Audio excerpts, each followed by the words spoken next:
स्वागत है आपका सची तिवारी जी, स्वस्ति वक्तव्य प्रस्तुत कीजिए। स्वस्ति श्री गणेशाय नमः। अस्मद् श्री गुरुभ्यो नमः। अस्मद् सर्व गुरुभ्यो नमः। लंबोदरं परमसुन्दरमेकदन्तं पीताम्बरं त्रिनयनं परमं पवित्रम् दिवाकरनिभोजलकान्तिकान्तम् विघ्नेश्वरं सकलविघ्नहरं नमामि। शरीरं स्वरूपं ततो वा कलत्रम् यशश्चार्जितं धनं मेरुतुल्यम् मनश्चेन लग्नं श्रीगुरोरङ्घ्रिपद्मे तथा किं नारायणं नमस्कृत्य नरं चैव नरोत्तमं देवीं सरस्वतीं व्यासं ततो जयमुदीरयेत्। जयतु देवो देवकी नन्दनोऽयं। जयतु कृष्णो वृषभवंश प्रदीपः। जयतु मेघश्यामला कोमलाङ्गा। जयतु पृथ्वीभारनाशो मुकुन्दः। कृष्णात् त्वदीयपदपङ्कजं पञ्जरान्ते अद्यैव मे विशतमानसराजहंस प्राणप्रयाणसमयकफवात पित्ते कण्ठावरोधनविदो स्मरणं कुतस्ते बर्हापीडं नटवरवपुः कर्णयो कर्णिकारं बिभ्रद्भाषः कनककपीतं वैजयन्तीं च मालां रन्ध्रानवेरोरधरसुदयो पूरयन् गोपवृन्दे वृन्दारण्यं सपदरमणं प्राविशद्गीतकीर्तिः करारविन्देन पदारविन्दम् मुखारविन्दे विनवेशयन्तम् वटस्य पत्रस्य पुटे शयानम् बालं मुकुन्दं मनसा स्मरामि। रामाय रामभद्राय रामचन्द्राय वेदसे रघुनाथाय नाथाय सीताय पतये नमः। अञ्जनानन्दनं वीरं जानकी शोकनाशनं कपीशमक्षहन्तारं वन्दे लङ्काभयङ्करम्। भक्ति भगवंत गुरु चतुर्नाम वपुए तिनके पद वंदन किए ना सतवेग नयनेक। जय जय श्री राधा रमण जय जय नवल किशोर जय गोपी चित चोर प्रभु जय जय माखन चोर। श्री राधा मेरी स्वामिनी मैं राधे जी को दास जन्म जन्म मोह दीजिए श्री वृंदावन वास। अनंत कोटि ब्रह्मांड नायक अचिंत्य कल्याण गुणगण निधान सर्वेश्वर सर्वाधिपति अकारण करुणा वरुणालय अकारण करुणा कारक सकल जन कल्य सापहारक परात्पर परब्रह्म निर्गुण निराकार सगुण साकार जगदेक बंधु करुणेक सिंधु सच्चिदानंद परमात्मा श्री कृष्ण हम श्री किशोरी जी के युगल चरणारविंदों में दासी का बारंबार प्रणाम। समानुपस्थित भगवत जन रसिक जन समस्त भगनी बंधुओं एवं मातृ शक्तियां सिया राम मैं सब जग जानी करो हो प्रणाम जोर जग पानी। आप सभी को बारंबार प्रणाम। आज का ये जो वक्तव्य है वह बड़ा ही मधुर है। भागवत जी की जो महिमा है वह अनंत है महाराज। ना तो इसे कोई वास्तव में श्रवण करा सकता है और ना व्यक्ति कोई पूर्ण तरीके से इसे समझने में सफल है, क्योंकि हमारी भागवत जी की महिमा बड़ी ही विस्तृत है। आइए एक सुंदर से नाम संकीर्तन के पश्चात में कथा का आरंभ करते हैं। जय राधे कृष्णा जय हो वृंदावन। जय राधे कृष्णा जय हो वृंदावन। गौरवर्ण राधा श्याम वर्ण मोहन जय राधे कृष्ण जय हो वृंदावन। जय राधे कृष्ण जय हो वृंदावन। वंशीवट मोहन यमुना तट राधे, यमुना तट राधे, वंशी तट मोहन। जय राधे कृष्ण जय हो वृंदावन। बोलिए श्री धाम वृंदावन की जय, बाकी बिहारी सरकार की जय। आइए कथा में प्रवेश करते हैं। सच्चिदानंद रूपाय विश्वोत्पत्यादिहेतवे तापत्रय विनाशाय श्री कृष्णाय वयं नमः। जो सत स्वरूप है, चित स्वरूप है, आनंद स्वरूप है, जो विश्व की उत्पत्ति के हेतु हैं, जो देहिक दैविक भौतिक इन तीन प्रकार के तापों का नाश करने वाले हैं, ऐसे श्री कृष्ण को हम बारंबार प्रणाम करते हैं। यम प्रव्रजन्तमनुपेतमपेत कृत्यं द्वैपायनो विरह कातर आजहाव पुत्रेति तन्मयतया तर्वो विनेदुम् तं सर्वभूतहृदयं मुनिमानतोऽस्मि। जिस समय श्री सुखदेव जी महाराज का उपनयन संस्कार भी नहीं हुआ था, उस समय वे वन की ओर तत्परता से बढ़ने लगे। उनके पिता श्री व्यास जी ने जब यह देखा तो वे पुत्र मोह से व्यथित हो गए। वे रोने लगे और अपने पुत्र को पुकारने लगे, कहने लगे, अरे पुत्र, हे बेटा, मत जाओ, रुक जाओ, रुक जाओ। जब वे ऐसा विलाप करने लगे तो महाराज जो हमारे सुखदेव जी थे, वे तो आगे तत्परता से चले गए। फिर उनके ओर से वृक्षों ने बड़ा ही सुंदर उत्तर दिया। कहने लगे, हे महाराज, आप तो बड़े ही ज्ञानी हैं, आप धीरवान हैं, आपको इस प्रकार का प्रलाप शोभा नहीं देता। हम वृक्ष अज्ञानी हैं, हमें देखिए, हमारे जो ये वृक्ष है, उस पर ना जाने कितने फल लगते हैं और नष्ट हो जाते हैं, किंतु हम कभी उनका शोक नहीं करते। इसी प्रकार आप भी शोक का त्याग कर दीजिए, क्योंकि जो हमारे सुखदेव जी महाराज हैं, वे आत्मा रूप से सभी के हृदय में विराजमान हैं। इस प्रकार सर्वभूत श्री सुखदेव जी महाराज को हम सभी बारंबार प्रणाम करते हैं।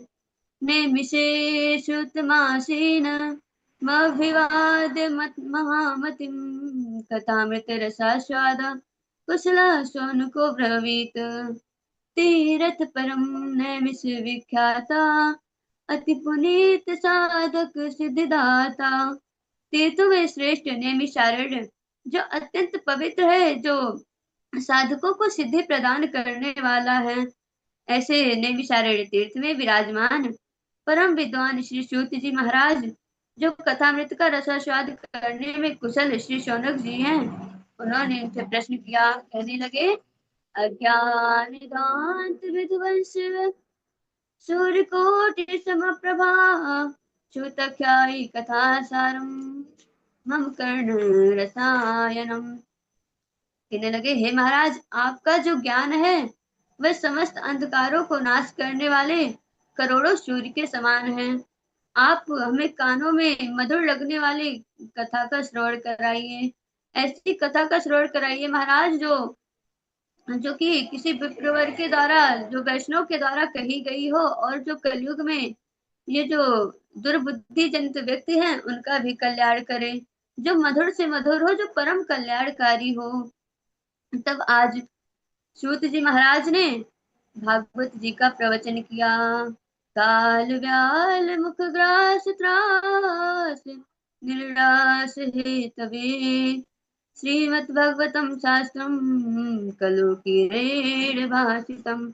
काल रूपी जो यह सर्प है महाराज, उससे ग्रसित प्राणियों के दुख को नाश करने के लिए आज श्री सूत जी महाराज ने भागवत का कथन किया। कहते हैं महाराज, जन्मांतरे भवेत पुण्यम तदा भागवतम लाभेत। अर्थात जब जन्म जन्मांतर के पुण्य उदित होते हैं महाराज, तब जाकर हमें भागवत जी का श्रवण करने को मिलता है। जब श्री सुखदेव जी महाराज राजा परीक्षित को यह कथा श्रवण करा रहे थे, उसी समय स्वर्ग लोक से देवता कलश की अमृत अमृत का कलश जो है उसे लेकर पहुंच जाते हैं और कहते हैं, हे सुखदेव जी महाराज, आप ये जो अमृत है उसे आप महाराज परीक्षित को पान कराइए, वह सदैव सदैव के लिए अमर हो जाएंगे, किंतु यह जो कथा अमृत है उसका पान हमें करा दीजिए।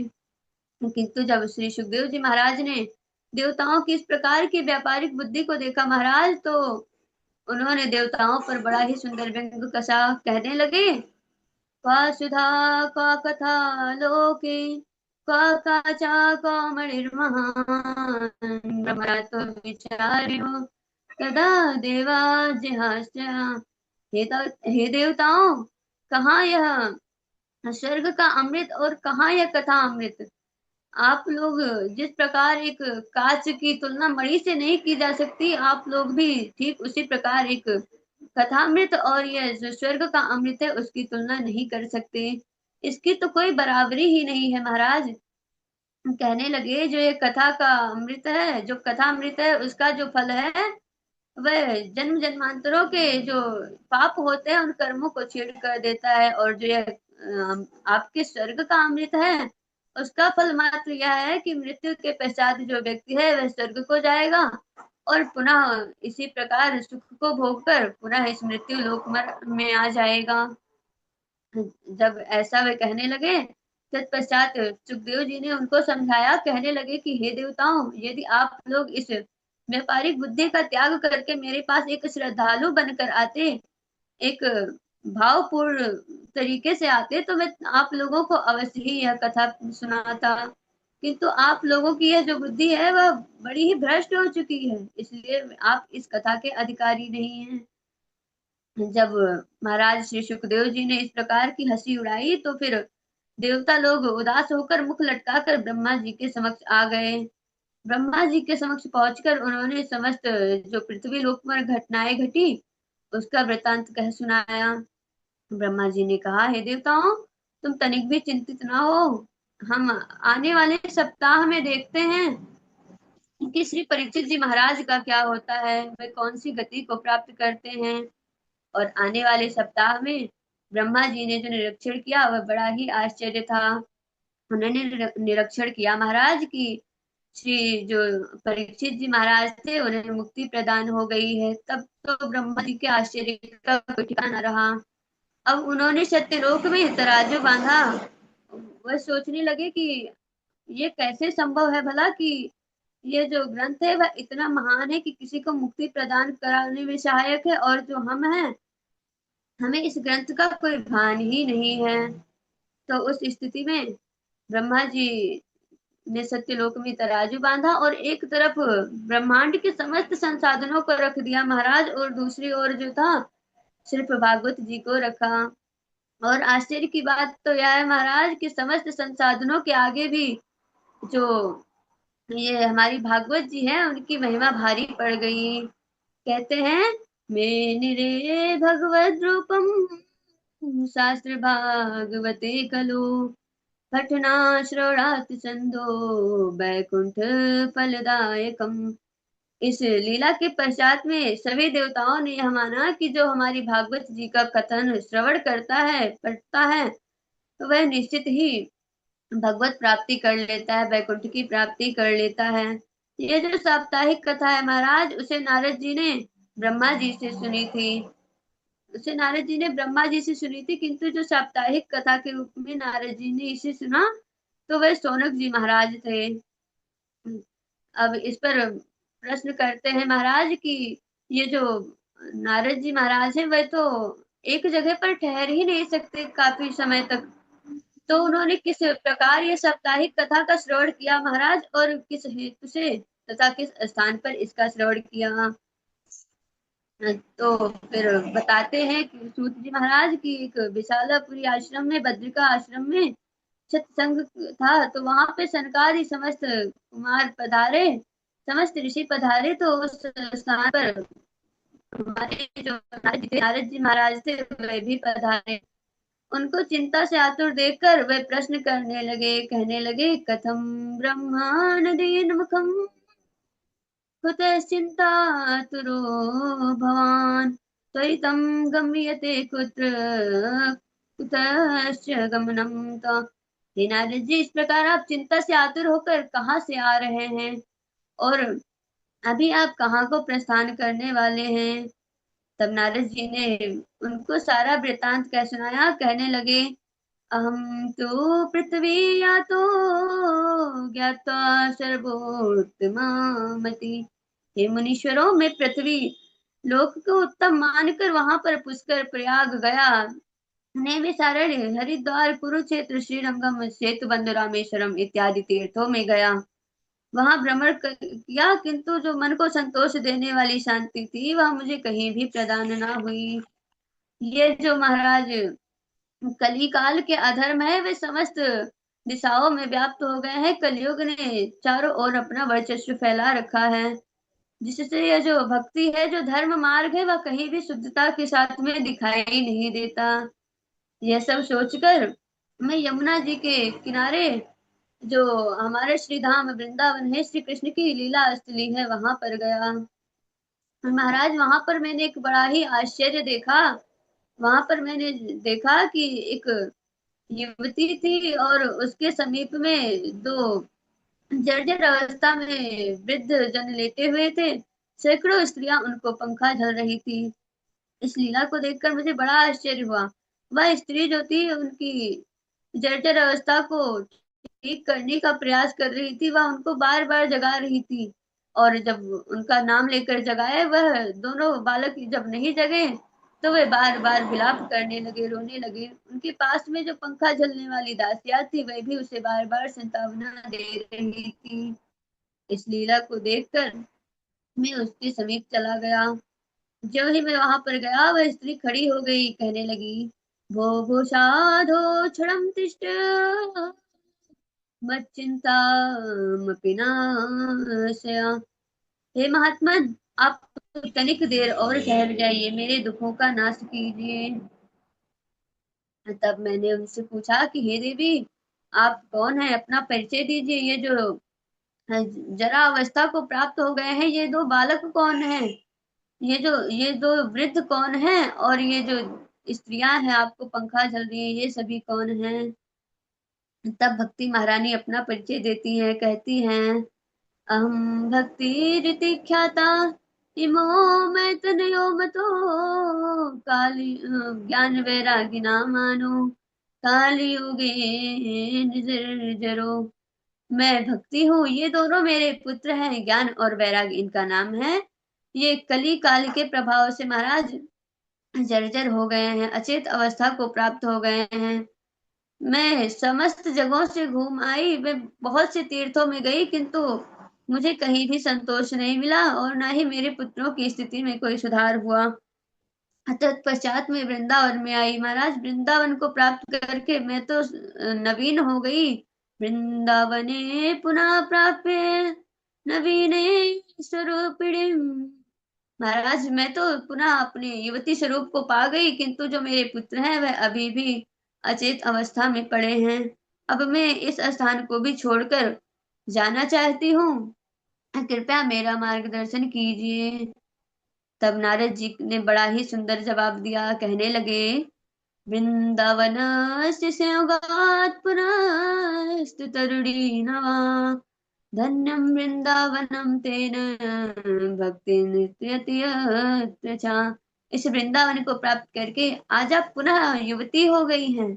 ये धन्य है ऐसा वृंदावन जहाँ पर भक्ति महारानी भी नृत्य करती हैं।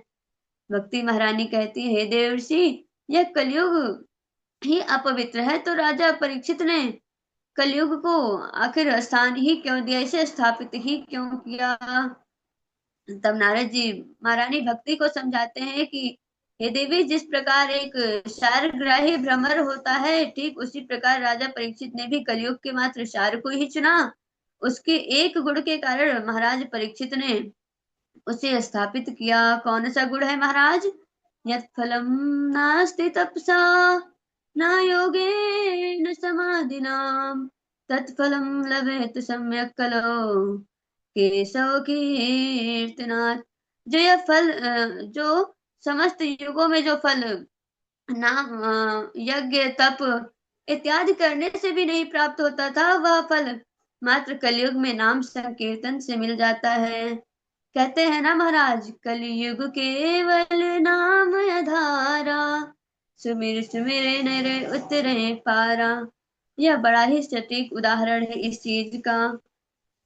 और इसी कारण से महाराज परीक्षित ने कलयुग को स्थापित किया। इस कलिकार के कारण जो ये पृथ्वी है, वह संपूर्ण पदार्थ बीजहीन भूसी के समान व्यर्थ हो गए। इस पृथ्वी के धन के लोभ के कारण ये जो कथा है उसका सार संपूर्णतः चला गया है महाराज। जो ये धन के लोभी व्यक्ति हैं, उनकी कथा में कोई सार नहीं रह गया है।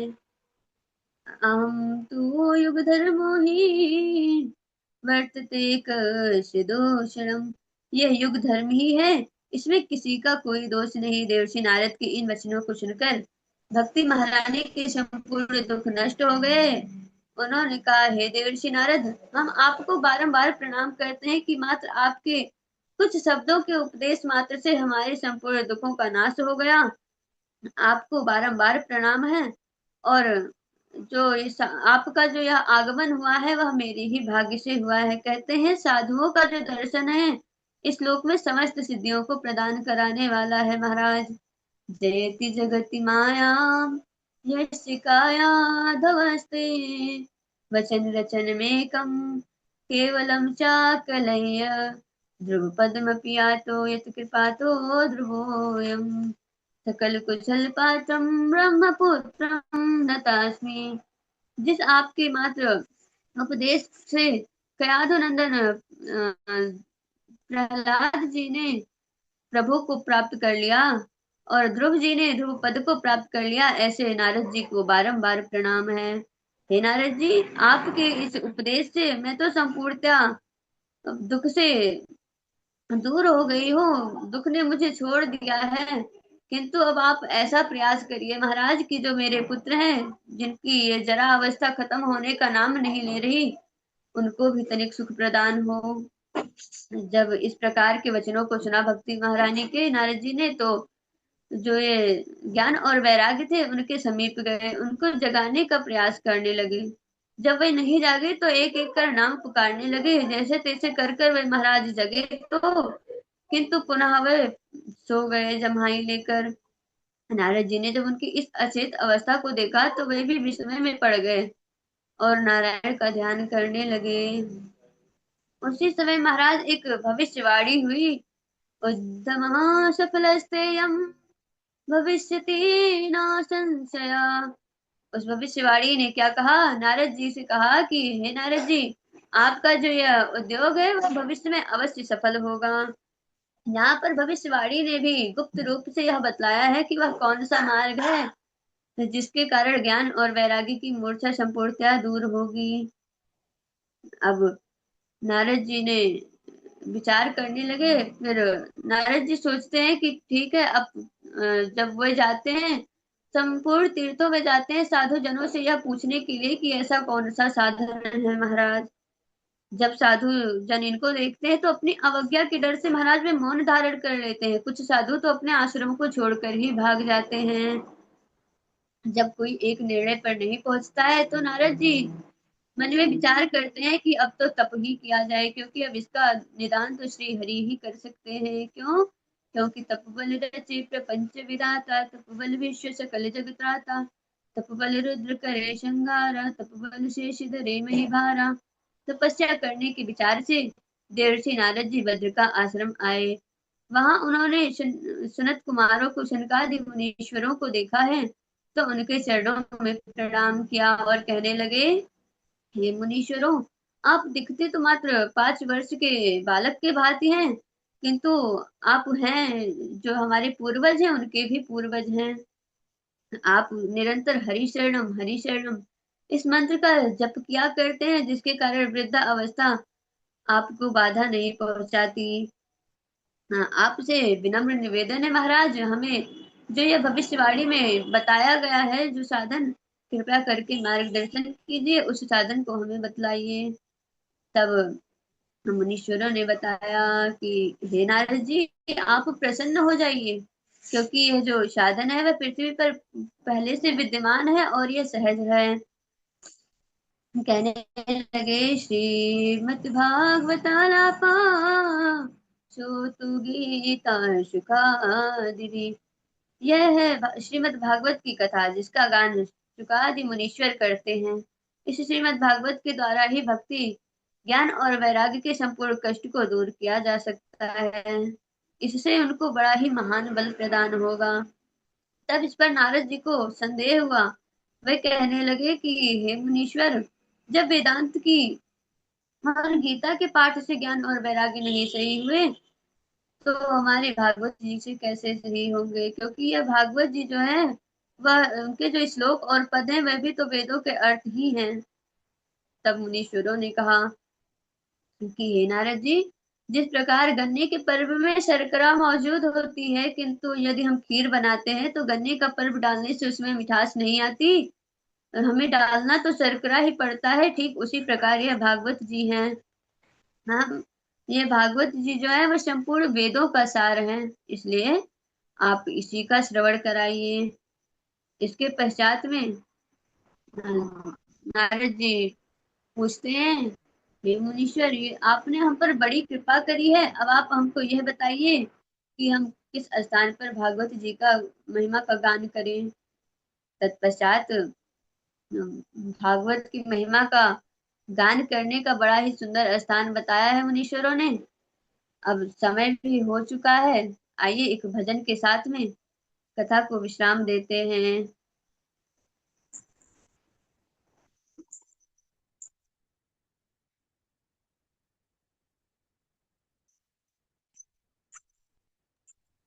बहुत सुंदर, बहुत बढ़िया।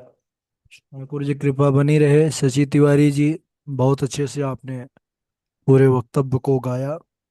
बहुत बढ़िया। अच्छा ही तैयारी धन्यवाद है और अच्छा चिंतन है। जी गुरु जी। बहुत बढ़िया।